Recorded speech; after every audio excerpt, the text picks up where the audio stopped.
시청자 여러분 안녕하십니까? 한 주간의 이스라엘과 중동에서 일어난 소식을 전하는 이스라엘 중동 리포트입니다.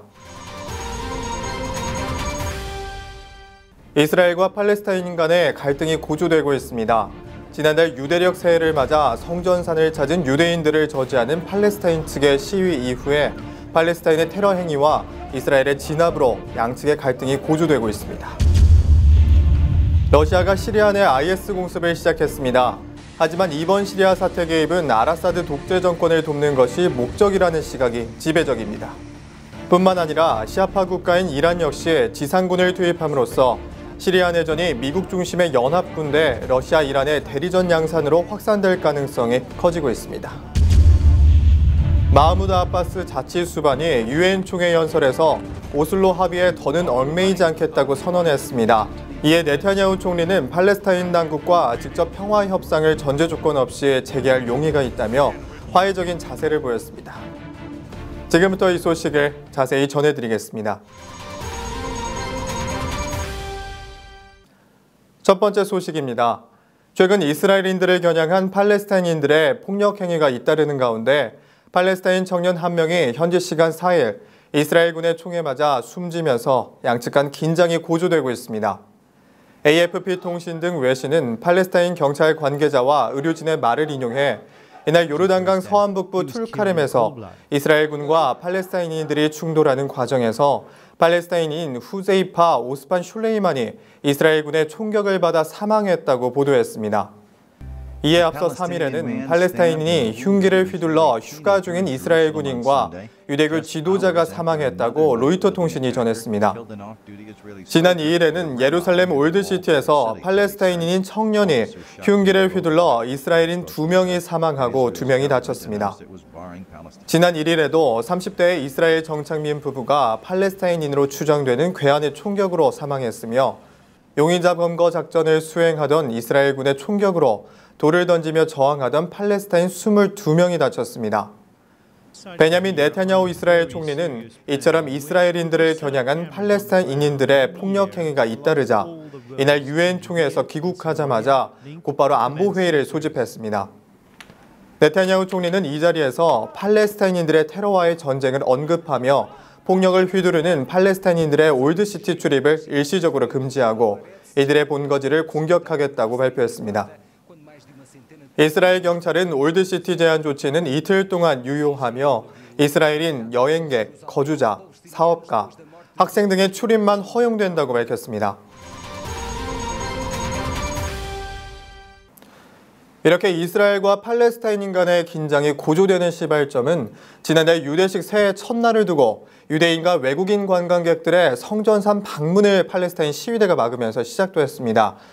지난 5일에는 서안지구 아이다 난민촌에서 발생한 양측 간의 충돌 과정에서 13살 팔레스타인 소년 압달라가 목숨을 잃는 등 이달 들어 양측 간의 보복성 유혈 사태가 이어지면서 긴장이 고조되고 있습니다. 이런 가운데 제3의 인티파다가 일어나는 게 아닌가는 우려가 일각에서 제기되고 있습니다. 성전산을 둘러싼 분쟁이 인티파다로 이어진 사례가 있기 때문에 이번 갈등 역시 예의주시할 수밖에 없습니다. 이스라엘에 대한 팔레스타인의 첫 번째 인티파다는 1987년으로 거슬러 올라갑니다. 1987년 12월 8일 가자 지구에서 이스라엘 장갑 수송차가 팔레스타인 차량들과 부딪혀 4명이 숨진 것이 첫 번째 인티파다의 계기가 되었습니다. 당시 사고가 사실은 이스라엘 측의 고의로 일으킨 것이라는 소문이 퍼지면서 팔레스타인 주민들이 대규모 시위를 벌이기 시작했고 이스라엘군은 이에 총기로 무력 대응했습니다. 1993년 이스라엘과 팔레스타인이 오슬로 협정을 체결하기까지 6년 동안 이스라엘 민간인 300명이 숨지고 팔레스타인 주민 약 1,500명이 목숨을 잃은 것으로 알려졌습니다. 두 번째 인티파다는 2000년 9월 28일 당시 야권 지도자였던 아리엘 샤론 전 이스라엘 총리가 성전산을 방문한 뒤 이 산은 우리에게 속한다고 말한 것이 발단이 되었습니다. 샤론 전 총리의 방문 하루 뒤인 9월 29일 예루살렘 올드시티에서 시작된 팔레스타인인들의 폭동은 서안지구와 가자지구까지 확대됐습니다. 두 번째 인티파다는 2004년 아셰르 아라파트 전 팔레스타인 자치정부 수반의 서거와 2005년 샤름 엘셰이크 협정 체결과 맞물려 서서히 종료됐습니다. 당시 3,200명의 팔레스타인인과 이스라엘군이 목숨을 잃었으며 이스라엘 측에서도 950명의 사망자가 발생한 것으로 알려졌습니다. 다음 소식입니다. 러시아는 현지 시간 1일 반군연합체인 자유시 알파타가 장악한 시리아 북서부 지역에 이틀째 무차별 공습을 이어갔습니다. 러시아가 중동에서 군사 개입을 단행한 건 1989년 옛 소련이 아프가니스탄에서 철수한 이후 26년 만입니다. 앞서 전날 러시아는 의회에 시리아 파병 요청 승인 직후 온건파 반군 점령지인 북부 홈스 지역에 무차별 공습을 개시했습니다. 러시아는 극단주의 이슬람 순위파 무장단체 이슬람국가 IS의 기지 등을 공습 목표로 삼았다고 주장했으나 미 당국자들은 공습 지역이 IS가 아닌 서방의 지원을 받는 온건파 반군들의 기지라고 반박했습니다. 또한 러시아 측은 시리아 영공 전반에 비행 금지 구역을 선포하고 미국과 국제연합군에 사실상 비행 금지를 통보했습니다. 시리아 반군과 이슬람국가 IS의 공군력이 거의 전무하다는 점을 감안하면 러시아의 대공전력 배치는 사실상 미군과 국제연합군을 겨냥하고 있는 셈입니다. 한편 지난달 말 러시아는 시리아 공습을 실시하면서 이를 이라크 바그다드 미국 대사관에 통보했고 미국 항공기는 시리아 영공에서 나가는 것이 좋다고 경고했습니다.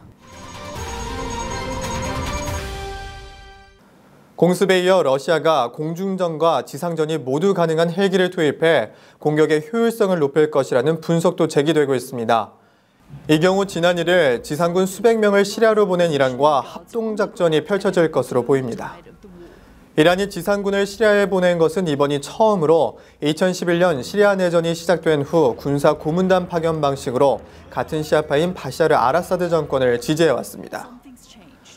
러시아와 이란의 군사력이 시리아에 모아지며 시리아 내전이 미국 중심의 연합군대 러시아-이란의 대리전 양산으로 확산될 가능성이 커지고 있습니다.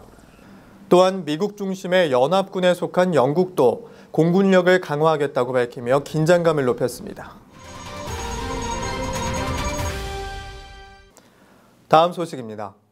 시리아 반군 세력 공습에 나선 러시아 공군기들이 정밀유도 폭탄 대신 재래식 폭탄을 사용하는 바람에 민간인 피해가 급증하고 있다고 로버트 오토 미 공군 참모차장이 현지 시간 1일 밝혔습니다.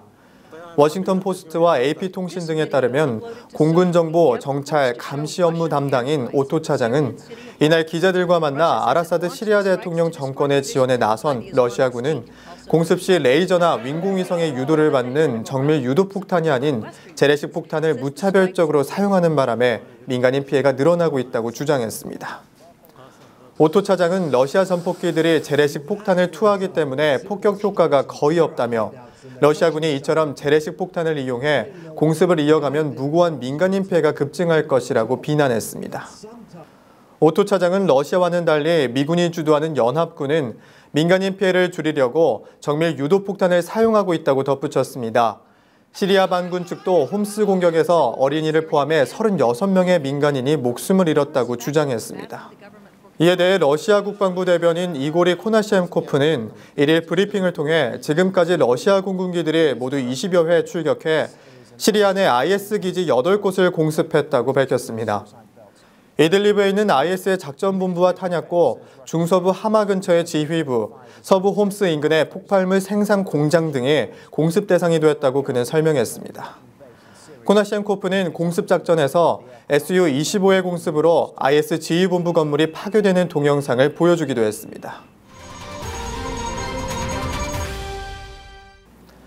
다음 소식입니다.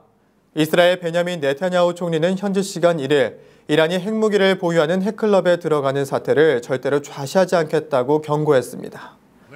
네타냐후 총리는 이날 유엔 총회 일반 토론 연설을 통해 이란이 핵클럽에 난입하거나 몰래 들어가든 걸어서 들어가든 용납하지 않겠다고 언급했으며 이란의 핵무장을 힘으로 막겠다는 의지를 거듭 밝혔습니다. 한편 앞서 전날 팔레스타인 마흐무드 아바스 자치수반은 유엔 총회 연설에서 오슬로 합의에는 더는 얽매이지 않겠다고 선언했습니다. 이에 대해 네타냐후 총리는 아바스 수반이 생각을 고쳐먹기를 바란다면서 팔레스타인 당국과 직접 평화 협상을 전제 조건 없이 재개할 용의가 있다고 화해적인 자세를 보였습니다. 이스라엘 중동 리포트 오늘 순서는 여기까지입니다. 시청해주신 여러분 고맙습니다.